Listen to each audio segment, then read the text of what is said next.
तो show time explainer में आप सबका स्वागत है, जहां पर हम एक्सप्लेन कर रहे हैं ट्रू ब्लड के सीजन 3 का एपिसोड नंबर 6। तो चलिए शुरू करते हैं, जहां पर हम देख पाते हैं सुकी को, जिसे रसल एजेंटन पकड़ के ला चुका था बिल के साथ में। यहाँ पर बिल अटैक करने की भी कोशिश करता है रसल पे, बट वो उसके गार्ड को ही मार पाता है। वो यहाँ पर रसल उसे पटक कर मारता है और बिल को एक्सप्लेन करता है कि वो किंग है, ऊपर से 3000 साल पुराना है, तो उसे मारना इतना आसान नहीं होगा।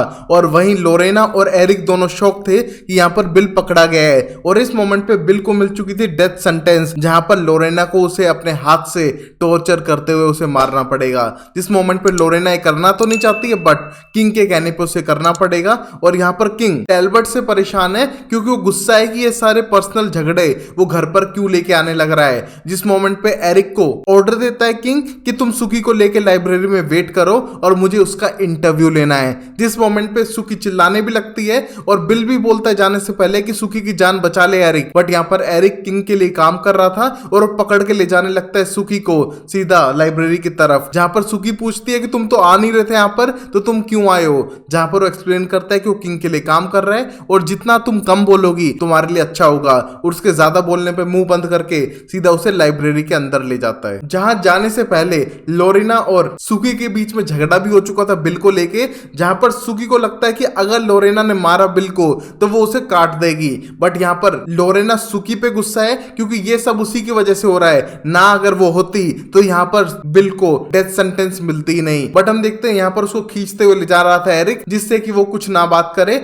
और चुपचाप लाइब्रेरी में वेट करे रसल एजेंटन का, जो किंग है। जहां सुकी को लगा था कि वो एरिक पे तो ट्रस्ट कर सकती है, बट एरिक उसकी एक नहीं सुन रहा था और बोलता है कि उसके पर्सनल काम है जिसे वो यहाँ निपटाने आया है। और तभी सुकी को लगता है कि वो उसके साथ रह के बिल्कुल ह्यूमन जैसा फील करता था, शायद उनके बीच में कनेक्शन था, उसी ने तो ये सब कहा था। बट तभी एरिक उसे डांटता है और कहता है कि मेरी ह्यूमन लाइफ से जुड़ी कोई चीज है जो मैं यहाँ पर कंप्लीट करके जाऊंगा, तुम्हें बीच में पढ़ने की जरूरत नहीं है और तुम मेरे लिए कोई मायने नहीं रखती हो। जिसको सुन के सुकी इमोशनल होने लगती है, बट तभी वहां पर पहुंच चुका था किंग, जो एरिक को वहां से भगाता है और खुद बात करने लगता है सुकी से। जिस मोमेंट पे सुकी उससे थोड़ा डर चुकी थी और उससे एक शर्त रखती है कि वो एक क्वेश्चन पूछेगी तो वो एक क्वेश्चन का आंसर देगी। जहां पर वो पूछने लगती है कि किंग कितने वैम्पायर्स का है और उसके पास क्या क्राउन है। जहां पर किंग बताता है कि वो सिर्फ मिसिसिपी का किंग है और उसके पास बहुत सारे क्राउन्स हैं, बट वो जानना चाहता है कि वो क्या चीज है। इंसान तो नहीं है सुकी। जहां पर सुकी का कहना था कि उसके पेरेंट्स इंसान है और उसके दादाजी के पास भी ऐसी पावर थी जो उसके पास है, लोगों के दिमाग पढ़ने की, चाहे वो इंसान हो, वेयरवुल्फ हो या शिफ्टर हो। और उस मोमेंट पे सुकी बहुत ज्यादा इमोशनल होकर पूछने लगती है उससे बार बार कि क्या बिल का कत्ल कर देगी लोरेना। बट हम देखते हैं इस मोमेंट पे रसल का कहना था कि शायद इतनी आसानी से नहीं, वो अपना टाइम लेगी, लोरेना को टॉर्चर करना बहुत पसंद है। और जिसको सुनने के बाद सुकी इमोशनल होने लगती है और रिक्वेस्ट करती है कि बिल को ना मारा जाए। बट यहाँ पर उसकी बात सुनने नहीं वाला था किंग और बताता है कि किस तरह बिल पे इतना यकीन कर रही है, वो इतना इनोसेंट नहीं है। और यहाँ पर वो डॉक्यूमेंट दिखाने लगती है जो सुकी की फैमिली के ऊपर इकट्ठा करने लग रहा था बिल, जिसको देख के वो बिल्कुल सरप्राइज है और वो जानना चाहती है कि सब क्यों हो रहा है, उसे नहीं पता है। बट हम देखते हैं यहाँ पर उसकी लाइट वाली पावर्स के बारे में जानना चाहता है किंग, जहां पर वो बताती है कि कभी कभी उसके हाथ से लाइट्स निकलती हैं और एक बार उसने सिर्फ सोचने से ही किसी के गर्दन पे चेन लपेट दी थी, जो बहुत ही अजीब चीज थी उसके साथ। ये सुनने के बाद किंग समझ चुका था कि क्वीन उसमें क्यों इंटरेस्टेड है, बट यहाँ पर सुकी को क्वीन के बारे में कुछ नहीं पता है। और ये देख के किंग समझ चुका था कि सुकी को कोई नॉलेज नहीं है और ये सब बिल क्वीन के कहने पे करने लग रहा था। और यहाँ पर अब सुकी का ट्रस्ट कहीं ना कहीं टूट चुका है बिल के ऊपर से, क्योंकि वो उसे सिर्फ यूज कर रहा था अब तक। और अब वही हम देखते हैं एरिक को, जो अभी टैलबर्ट के साथ था और पता लगाता है कि वो किंग के साथ 700 सालों से है और वो एक दूसरे को बहुत ज्यादा प्यार तो करते हैं, बट आजकल बहुत झगड़ा कर रहे हैं एक दूसरे से।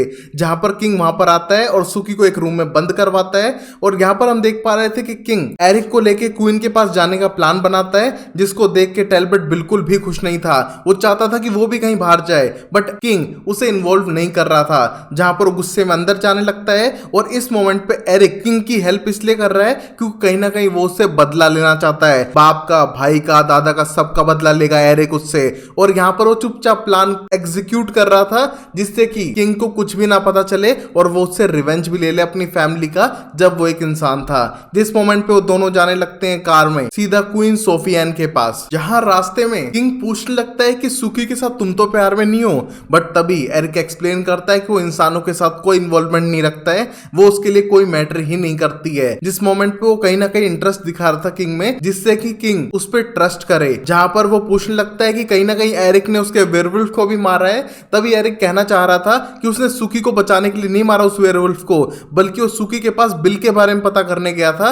जिस मोमेंट पे उस वेयरवुल्फ ने उस पर अटैक किया, और ये उसकी इंसल्ट होती कि एक वेयरवुल्फ उस पर अटैक करे और जिंदा रह जाए। मुझे वेयरवुल्फ बिल्कुल भी पसंद नहीं है, पता नहीं आप कैसे इनको सह लेते हो। जिस मोमेंट पे किंग एक्सप्लेन करता है कि उसे पता है कि वेयरवुल्फ कुत्तों से भी बेकार है, बट वो काम आ जाते हैं, इसलिए वो सदियों से उन्हें यूज करता हुआ रहा है अपने काम करवाने के लिए। और यहाँ पर एरिक कंफर्म ही करना चाहता था कि ये वही इंसान है जिसने उसके पेरेंट्स को मरवाया था। हम देखते हैं वो सीधा क्वीन सोफियान के पास जाते हैं, और यहाँ पर किंग उसे प्रपोज करता है, बट क्वीन सोफियान उसे साफ मना कर चुकी थी। बट तभी किंग एक्सप्लेन करने लगता है कि तुम्हारे पास ना रिसोर्सेज रहे हैं क्वीन, और तुम कहां की क्वीन हो जब तुम्हारे पास पैसा ही नहीं होगा तो, और तुम्हारा वैम्पायर ब्लड सेल करने वाला बिजनेस भी एक्सपोज हो चुका है, तुम कुछ नहीं कर सकती हो।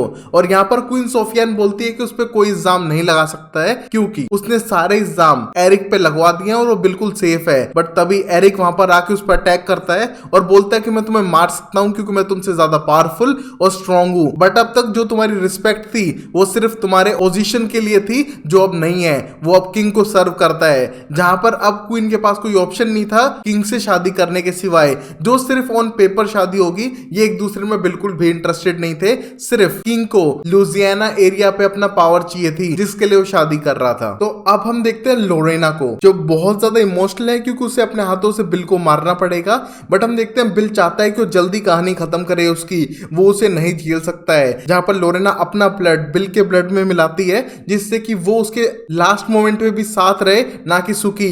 बट हम देखते हैं यहाँ पर वो उससे बिल्कुल प्यार नहीं करता है और लोरेना को हेट करता है, क्योंकि वो एनिमल जैसा बिहेव करती है। काश कि उसके अंदर इंसान जैसी ह्यूमैनिटी होती। बट हम देखते हैं यहाँ पर लोरेना उसको गुस्से में मारने लगती है और उसको काट चुकी थी, जहां पर उसके अंदर से पूरा ब्लड निकल रहा है, और यहाँ पर बिल बहुत ज्यादा वीक हो चुका है और वो कभी भी मर सकता है। और तभी हम देखते हैं वहां पर वेयरवुल्फ और डेबी दोनों आ चुके थे मौका देखकर, जहां पर लोरेना दिन में भी जग रही थी, जिसको देख के वो सरप्राइज थी कि वो यहाँ पर क्या कर रही है, और अब तक तो मार देना चाहिए था बिल को, जिससे कि वो उसका ब्लड पी सके। बट यहाँ पर लोरेना को देख के वो शांत होने लगते हैं, बट लोरेना उसे अलाउ करती है कि वो बिल में से सारा ब्लड सक कर ले, जिससे कि उसकी मौत हो जाए। हम देखते हैं इस टाइम पे लोरेना रोने लगती है इमोशनल होकर, क्योंकि वो बिल से सच्चा प्यार करती थी, चाहे वो कितनी बड़ी साइकोपैथ हो। बट हम देखते हैं यहाँ पर बिल को ये वेयरवुल्फ लीडर मारने लगता है, और वहीं पर डेबी उसके ब्लड पे फीड कर रही थी। और अब हम उसी पैलेस में टैरा को भी देख पाते हैं, जिसके पास एक्साइटमेंट में आ चुका है फ्रैंकलिन, क्योंकि वो जल्दी उसको वैम्पायर में कन्वर्ट करके अपनी वैम्पायर दुल्हनिया बनाने वाला था। बट तभी टैरा को पता चल चुका था कि सुकी यहाँ पर आ चुकी है, जो शायद उसकी जान भी खतरे में होगी। और यहाँ पर वो फ्रैंकलिन को रोमांटिक वे में फ्लर्ट करने की कोशिश करती है, जिससे कि वो उसके हाथ खोल दे और उसके साथ इंटीमेट हो। जहां पर हम देखते हैं वो उसे बाइट भी करती है, जिससे कि उसे वीक कर सके। बट हम देखते हैं फ्रैंकलिन काफी स्ट्रॉन्ग था, और जैसे वो सोने लगता है, यहाँ पर वो अपने माइंड में सुकी से बात करने की कोशिश करती है कि सुकी तुम टेंशन मत लो, मैं यहीं पर हूं और तुम्हारी जान बचा के रहूंगी, और हम दोनों यहाँ से जान बचा के भाग जाएंगे। जो सुकी सुन पा रही थी, जहां पर फ्रैंकलिन के सोते ही वो उठती है और फ्रैंकलिन के सर पे वार कर करके उसको मार डालती है, और अपने कपड़े लेके वहां से भागती है, कपड़े चेंज करती है और सीधा जाती है सुकी के रूम के पास, जहां पर वेयरवुल्फ निगरानी रख रहा था। और बताती है कि टेलबर्ट ने ऑर्डर दिया था कि जो लड़की इस रूम में है उसको आमंड्स खिलाने हैं, जिससे कि वो उसके ब्लड पे फीड कर सके और आमंड का टेस्ट आए। जहां पर हम देखते हैं वेयरवुल्फ को शक तो होता है, बट वो डांट खाने के बाद उसे अंदर जाने देता है, जहां पर सुकी और टैरा मिलके उस वेयरवुल्फ को मार मार के बेहोश कर देते हैं। और तभी सुकी पूछती है कि तुम कर क्या रही हो। तभी टैरा का कहना था कि तुम्हारी जान बचा रही हूं, और इस प्लेस से भागते हैं किसी गाड़ी को हाईजैक करके। हम देखते हैं इस मोमेंट पे दोनों भागने लगते हैं। तभी सुकी को याद आता है कि यहाँ पर बिल की भी तो जान बचानी है, उसने ये सब किया फोर्स में आके, वरना बिल बहुत अच्छा है। हम देखते हैं यहाँ पर टैरा को ऐसा बिल्कुल नहीं लग रहा था, बट वो सुकी के कहने पे उसकी जान बचाने के लिए तैयार है। और वही हम बोनटॉम में देख पाते हैं मरलॉट रेस्टोरेंट के अंदर, जहां पर अब लेट नाइट हो चुकी है, बट एक कस्टमर जाने का नाम नहीं ले रहा है, जिसको देख के सब लोग फ्रस्ट्रेटेड हैं। और यहाँ पर उसने इतना सब ऑर्डर कर दिया है जो उन्हें बनाना पड़ेगा। जहां पर हम देखते हैं अर्लीन के हाथ पे छोटा सा कट लगा था, जिसको देखकर जेसिका कंट्रोल नहीं करती है और उसके फैंग बाहर आ जाते हैं। और यहाँ पर अर्लीन उसे भला बुरा बोल के भाग जाती है, जहां पर जेसिका ने कुछ नहीं किया था, वो सिर्फ अपने अपने ऊपर से कंट्रोल नहीं रख पा रही थी दांतों पे। हम देखते हैं इस मोमेंट पे अर्लीन बहुत ज्यादा इमोशनल है क्योंकि वो प्रेग्नेंट है और ये कस्टमर उसे घर पे जाने नहीं दे रही है। वो बच्चों को टेरी के साथ ज्यादा टाइम तक छोड़ नहीं सकती है क्योंकि खुद उसका ध्यान रखना पड़ता है। जहां पर अब जेसिका जाके कंपेल करती है उस गेस्ट को कि उसने खा लिया है और जितने भी पैसे उसके पास हैं उसको यहीं पर छोड़ के चली जाए। जहां पर हम देखते हैं सुबह से अर्लीन को टिप नहीं मिली थी तो इसके लिए जेसिका इससे सारी टिप निकलवा लेती है और वॉशरूम में जाने के बाद इसको बाइट करके फीड करती है और बाद में से जाने देती है। जहां पर जेसिका ने बड़े दिनों बाद किसी ह्यूमन पे फीड किया था। और वहीं लफायट को देखते हैं जो हेसूस के साथ था। गाइस ये नाम लिखने में जीसस आता है बट मैक्सिकन में इसे हेसूस कहते हैं। जहां पर वो दोनों इंटीमेट होने लगते हैं, एक दूसरे से कनेक्ट कर पाते हैं। जहां पर हेसूस का कोई फादर नहीं था, जहां पर ये बात रिलेट कर पा रहा था लफायट भी, और वो अपनी मॉम से भी परेशान है। जहां पर दोनों किस करते हैं और घर जाने के बाद देख पाता है कि यहाँ पर बहुत सारी स्पिरिचुअल मूर्तियां रखी हुई हैं लफायट ने, बट उनको कुछ भी ऑफरिंग नहीं रख रखी है,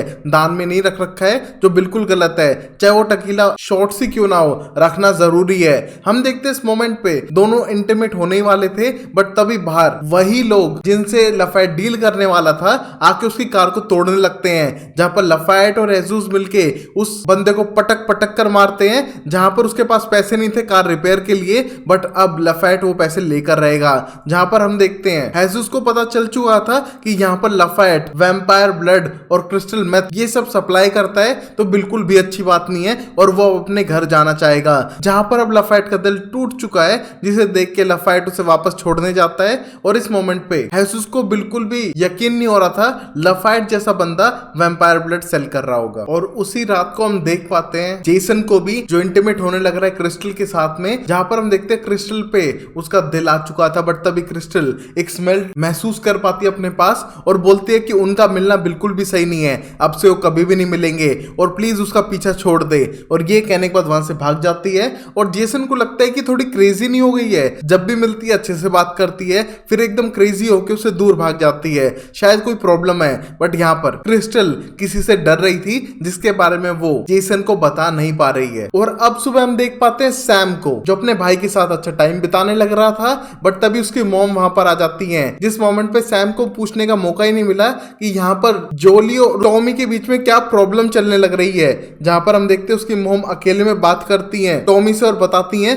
कि सैम उनकी फैमिली नहीं है, उस पर ट्रस्ट ना करे, उसकी उसे जरूरत है। और यहाँ पर उसका फादर जोली नहीं होता तो शायद वो उसको पैदा ही नहीं करती, वो वेस्ट होता। बट जोली को लगा तुम्हारे पास शिफ्टर पावर होगी, शायद तुम काम आ सको। मैं अब वो बाकी काम नहीं कर सकती हूँ क्योंकि मेरी एज हो चुकी है और मुझे चोट लगी है, बट टॉमी तुम्हें करना होगा हमारा घर चलाने के लिए। जहां पर हम देखते हैं टॉमी को मैनिपुलेट करते हुए उसकी मॉम ले जाने लगती है जोली के पास में, जहां पर वो कुछ ऐसा काम करते हैं जिसके बारे में वो सैम को बता नहीं सकते हैं। वहीं हम देखते हैं सैम पता लगाना चाहता है कि कुछ तो रिलेटेड है शिफ्टर पावर से, तो शायद वो पता लगा पाए किसी डॉग फाइट के बारे में। जहां पर वो एंडी से भी पूछने लगता है जो अब शेरिफ बन चुका है। जहां पर एंडी पहले तो मना करता है बट उसके ज्यादा इंसिस्ट करने पे उसे बताता है एक एरिया जहां पर अभी भी इलीगल डॉग फाइट्स होती हैं और वहां से जाने लगता है शेरिफ को थैंक यू कहते हुए और उसके लिए फ्री ब्रेकफास्ट अनाउंस करते हुए। जहां पर शेरिफ बहुत ज्यादा प्राउड फील करता है, भाई एंडी भी अब शेरिफ बन चुका है। और वहीं जेसन सीधा क्रिस्टल के घर पे जाता है जहां पर उसका फियोंसे फेल्टन था जिसने कल रात को ही लफायट से मार खाई थी। जहां पर वो क्रिस्टल को बाहर बुलाता है और बोलता है कि क्रिस्टल तुम इसे जानती हो, बट यहाँ पर क्रिस्टल उससे जानने से साफ मना कर देती है, जिससे कि जेसन का दिल टूटता है, वो वापस आने लगता है। और यहाँ पर वो टकराने वाला था सैम की कार से क्योंकि वो बहुत तेज भगा के ले जा रहा है, बट तभी वो बचने के बाद गुस्सा होने लगता है सैम पे भी और उसे नजर आता है वही लड़का जो उस दिन बार में कुछ पंगा कर रहा था। उसे गाड़ी के बाहर निकालता है क्योंकि वो पब्लिक प्लेस पे इंटीमेट होने की कोशिश कर रहा था और उसे डांटते हुए जाने लगता है। जहां पर उसे अच्छा लग रहा था किसी को डांट के अपना गुस्सा उतार के। और अब हम देखते हैं वापस किंग के महल में। यहाँ पर टैरा अपनी फुल स्पीड से भाग रही है जिसके पीछे एक वेयरवुल्फ आता है और पता चलता है तो एल्सीड है जो सुकी के बारे में पता करना चाहता है। बट तभी टैरा बोलती है तुम गाड़ी लाओ, टैरा को मैं जानती हूँ। जहां पर वो गाड़ी में टैरा को लेके जाने लगता है और वहीं सुकी सीधा जाती है उस कैबिन के पास जहां से डेबी अपने बॉयफ्रेंड के साथ बाहर निकलती है। फुल पागल हो चुकी थी वैम्पायर ब्लड ड्रिंक करने के बाद। और वहां से जाने के बाद सीधा सुकी अंदर जाती है और बिल को जगाने की कोशिश करती है क्योंकि वो उससे बहुत ज्यादा प्यार करती है और वो उसकी जान बचा कर रहेगी। बट तभी हम देखते हैं वहां पर लोरिना आ चुकी थी और जो सुकी को पटक कर मारती है और उसके ऊपर फीड करना शुरू करती है। और यहीं पर यह एपिसोड खत्म है जहां पर सुकी की जान खतरे में है, बिल मरने वाला है, लोरेना पागल हो चुकी है और ये किंग क्या क्या करेगा और यहाँ पर एरिक किंग के साथ क्या करेगा देखते हैं अगले एपिसोड में। और गाइस यहाँ पर सैम उस डॉग फाइट को रोककर क्या करेगा अपने पेरेंट्स के साथ में, जानते हैं अगले एपिसोड में। तब तक के लिए वीडियो को लाइक करो, चैनल को सब्सक्राइब करो, देखते रहो show time explainer amazing series के लिए। तब तक के लिए टेक केयर, बाय बाय, साइनर एंड टाटा।